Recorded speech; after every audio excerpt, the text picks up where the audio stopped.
Ano ba yan, mga tropa? Partial na naman tayo dito. Oy, Mara. Mara, nakikita mo ba to? Kita mo to? Sa'yo to. Diba? Sa'yo na lang lahat ng parcel na dumadating dito. Wala na mga tropa. Kayo, Mara na lang lahat ng ano. Order namin. Tingnan natin mga tropa. Medyo lumalaki na kasi ano, mga tropa si Amara. Kaya kailangan paghandaan na namin yung kanyang paglaki. Mamaya okay lang. Parang ano mga tropa eh. Ano na siya? Ano yun? Alam niyo yung gusto ng umiko. Sipa na sipa. Talagang ano, pag natutulog, lahat, ano, parang lahat ng kanto, napuntahan na ng ulo. Mga tropa, grabe. Sobrang likod na matulog. Kaya ito, mga tropa, binilan na namin siya ng playpen. Playpen mga tropa. Tingnan natin kung ayos ba itong playpen na namin. Malaki pa. Tingnan natin yung laman mga tropa, siyempre. Mara, anong kulay itong ano? Ano bang gusto mong kulay, Mara? Anong gusto mong kulay ng playpen? Kulay red? Kulay pink? Pink daw mga tropa. Ang girly yan. Kaso mukhang hindi kulay pink ang nakakuha ni Mami. Anak, mukhang kulay aesthetic pa rin ang magwawagi mga anak. Mukhang hindi matutupad ang kulay pink mong playpen. So ito na mga tropa, ang playpen ni Amara. Dati nakikita ko lang ito ginagamit ng mga tropa natin dyan. Ngayon, walang joke. Ako na, magbubuo ako na ang gagamit ko. So pag may playpen, wala nang ano, karga era. Tapos na, hindi pa ano boy. Kaargahin pa rin para mga tropa. Akala ko pag may playpen, lagi lang sa playpen eh. Hindi pala ako, kakargahin pa rin pala kita anak. Akala ko tapos na yung era ng panganganay ko pagbubuhat sa'yo. Nako mga katropa. As usual, oh. Mahirap ko lang ng kulay pag si Mrs. talaga umorder eh. Ayan o, tadaan! Kulay aesthetic. Aesthetic no mga tropa, hindi kulay pink. O yan na. Para ba yan? Hindi kulay pink ang iyong playpen. Kulay aesthetic! Wow! Tadaan! O, diba? Ganda mga tropa. O, anak, nagustuhan mo ba? Anak, sagot! Subukan mong humindit, mayayari ka kay Mati. Bakit ako mayayari?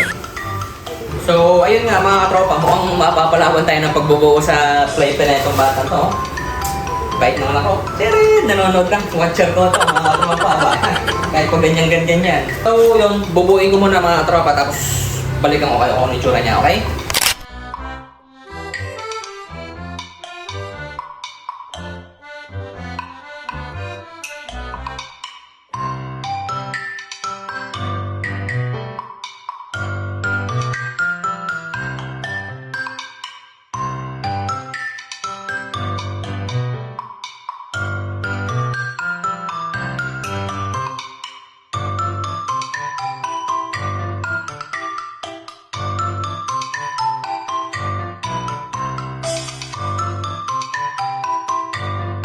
Tadaan! Ayos na mga tropa oh. Mabilis lang. In fairness, ang bilis niyang buuin. Hindi ako nahirapan. Basic. Ang problema mga katropa, medyo wala tayong paglalagyan naman. Hanapan pa namin ng space dito sa ano, mga katropa kasi malapad eh. Alam niyo naman yung ano natin, medyo sakto lang ang space. Hanapan pa namin ng ano, baka magtapon kami ng sopa. Saka isa pa problema mga tropa, kung nagtataka kayo kung bakit wala kayo nakikita kundi ako lang, tsaka si baby. Yung asawa ko kasi ayaw magpakita mga katropa. Suplado sa personal. Kaya wag naman sanang mapapaisip na kayo, single dad ata ito si Rayson. Puro si Rayson lang nakikita natin, tsaka si baby, wala naman ata asawa. Ay, iba dyan nag-iisip, single dad ata ito si Rayson. Hindi mga katropa, may asawa ko. Andyan lang yan sa tabi-tabi, nanonood, tatawa-tawa, pero ayaw talaga sa mama mga katropa. Baka nahihiya pa. Sa susunod, sasamahin na natin. Ayan si Amaro, mga katropa. Kitang-kitang ulo.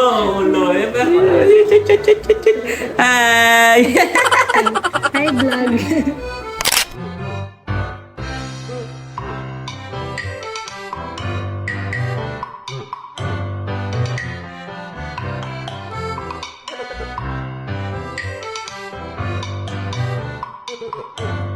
Mga katropa, hindi nga naman pala talaga mahirap magkabit. Hindi ako nahirapan.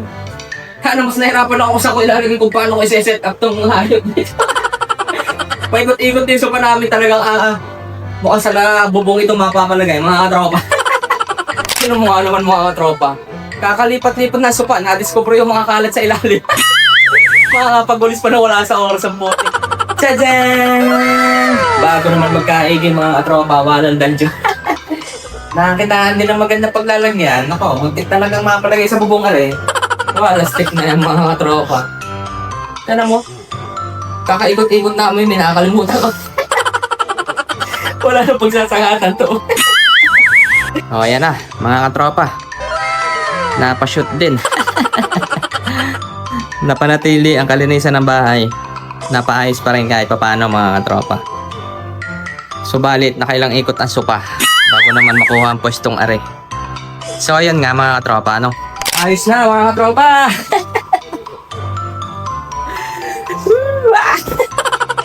O, diba? Pati unan mga katropa, kulay aesthetic yan. O, taran! Guess what mga katropa? Pati yung cover mga katropa, kakulay. Wala talagang hindi aesthetic dito sa bahay. Kung mayroon mang hindi aesthetic dito, ako yun. Nasanay ko. Oh, wag hanapin yan. Balo. Nilagay na lahat ng mga laruan mga katropa. Oh, yan. Ito pa kaya ang ulan dito mga katropa. Sabi nga kayo naman pwedeng ilagay dito mga katropa. Comment down below yung mga pwede pa natin ilagay dito sa playpen na to para mabili na. Habang hindi pa nagagapang si Amara, i-re-ready na namin. Sa ngayon, kami muna may higa dito kasi, syempre, hindi pa naman makapagapang si Amara, di ba? May basketballan pa, oh.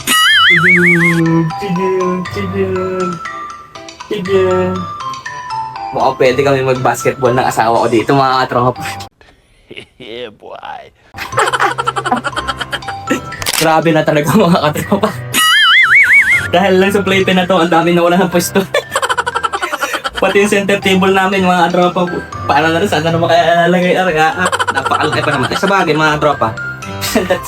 Yung center table kasi namin, medyo may kakakihan. Kaya ang hirap hanapan ng pwesto. Ito una nakita ko to doon pa sa Kabuyaw mga katropa. Sabi ko parang magandang inuman yun, malapad-lapad eh. So ayun nga mga katropa, no? So far, okay naman yung playpen na nabili namin para kay Amara mga katropa. Hindi ko makasama si Amara yun, tulog na tulog. Sarap ng tulog ng anak ko. Ayan o, anak.